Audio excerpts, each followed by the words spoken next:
ಆದರೆ ಒಂದು ದುಃಖದ ಸಂಗತಿ ಅಂತ ಹೇಳಿದ್ರೆ, ದುರ್ದೈವ ಅಂತ ಹೇಳಿದ್ರೆ, ವಿಜೇಂದ್ರ ಬಗ್ಗೆ ಯಾರು ಏನು ಬೇಕಾದರೂ ಹಗುರವಾಗಿ ಮಾತಾಡ್ಕೊಳ್ಳಿ, ಅದ್ರ ಬಗ್ಗೆ ಸಹಿಸ್ಕೊಳ್ತಾನೆ. ಹಿರಿಯರು ಮಾತನಾಡಬೇಕಾದ್ರೆ ಯುವಕರಾಗಿ ಅದನ್ನು ಸಹಿಸ್ಕೊಂಡು ಹೋಗಬೇಕು.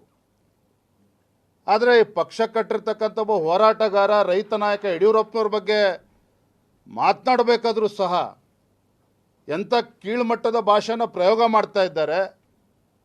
ಅವೆಲ್ಲವನ್ನೂ ಕೂಡ ನೋಡ್ಕೊಂಡು ಕೂರ್ತಕ್ಕಂಥದ್ದು ಅಪರಾಧನೇ. ಇವತ್ತು ಅನೇಕ ಹಿರಿಯರು ಕೂಡ ಕಳೆದ 1 ವರ್ಷದಿಂದ ನಿರಂತರವಾಗಿ ಯಡಿಯೂರಪ್ಪನವ್ರನ್ನ ತೇಜೋವಧೆ ಮಾಡ್ತಕ್ಕಂಥ ಕೆಲಸ ಆಗ್ತಾ ಇದೆ. ಯಡಿಯೂರಪ್ಪನವರಿಗೆ ಅವಮಾನ ಮಾಡ್ತಕ್ಕಂಥ ಕೆಲಸ ಮಾಡ್ತಾ ಇದ್ದಾರೆ. ಈ ಹೇಳಿಕೆಗಳೇನು ನೀಡ್ತಾ ಇದ್ದಾರೆ, ಯಾರೇ ನೀಡ್ತಾ ಇರ್ಬೋದು, ಆ ಹೇಳಿಕೆಗಳು ತಪ್ಪು, ಅದು ಸರಿಯಲ್ಲ, ಈ ರೀತಿ ಹೇಳಿಕೆ ಕೊಡಬೇಡಿ, ಕಾರ್ಯಕರ್ತರಿಗೆ ನೋವಾಗ್ತದೆ ಅನ್ನುವುದು ಒಂದು ಬಾರಿನೂ ಕೂಡ ಯಾರೂ ಕೂಡ ಅವ್ರಿಗೆ ಹೇಳ್ತಕ್ಕಂಥ ಪ್ರಯತ್ನವೂ ಕೂಡ ಮಾಡದೇ ಇರ್ತಕ್ಕಂಥದ್ದು ದುರ್ದೈವ ಅಂತೇಳಿ ಸಂದರ್ಭ ಹೇಳೋದಕ್ಕೆ ಇಷ್ಟಪಡ್ತೇನೆ. ಆದರೆ ಒಂದು ಮಾತನಾಡಿ ಸಂದರ್ಭ ಸ್ಪಷ್ಟಪಡಿಸ್ತೇನೆ, ನಾನು ಮಾತನಾಡಬಾರ್ದು ಅಂದ್ಕೊಂಡಿದ್ದೆ. ಆದರೆ ಪದೇ ಪದೇ ವಿಜೇಂದ್ರ ಹಿರಿಯರನ್ನು ವಿಶ್ವಾಸಕ್ಕೆ ತೆಗೆದುಕೊಂಡು ಹೋಗ್ತಾ ಇಲ್ಲ, ವಿಜೇಂದ್ರ ಏಕಪಕ್ಷೀಯವಾಗಿ ನಿರ್ಧಾರ ಮಾಡ್ತಾ ಇದ್ದಾರೆ. ಒಂದು ರೀತಿ ನನ್ನನ್ನು ಅಪರಾಧಿ ಸ್ಥಾನದಲ್ಲಿ ನಿಲ್ಲಿಸ್ತಕ್ಕಂಥ ಪ್ರಯತ್ನ ಕೆಲವರು ಮಾಡ್ತಾ ಇದ್ದಾರೆ. ಹಿರಿಯರಿಗೆ ಎಷ್ಟು ಸಮಾಧಾನ ಆಗಿದೆ ನನ್ನ ಕೆಲಸದ ಬಗ್ಗೆ ನನಗೆ ಗೊತ್ತಿಲ್ಲ. ಆದರೆ ಅವ್ರಿಗೆ ಅವಮಾನ ಮಾಡ್ತಕ್ಕಂಥ ನಿಟ್ಟಿನಲ್ಲಿ ರಾಜ್ಯದ ಅಧ್ಯಕ್ಷನ ಯಾವತ್ತೂ ಕೂಡ ನಡ್ಕೊಂಡಿಲ್ಲ. ರಾಜ್ಯದ ಅಧ್ಯಕ್ಷ ಅಂತಕ್ಕಂಥದ್ದು ಜವಾಬ್ದಾರಿ.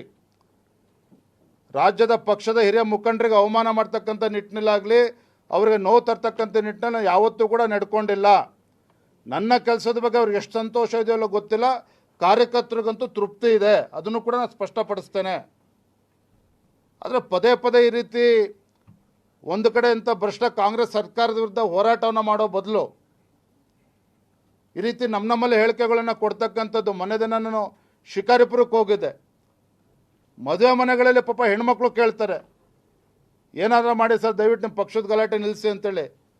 ಅಂದರೆ ಕಾರ್ಯಕರ್ತರ ಮನಸ್ಸಿನಲ್ಲಿ ಯಾವ ರೀತಿ ಅಭಿಪ್ರಾಯಗಳಿದೆ ಅನ್ನೋದನ್ನು ಕೂಡ ಅರ್ಥ ಮಾಡ್ಕೋಬೇಕಾಗ್ತದೆ.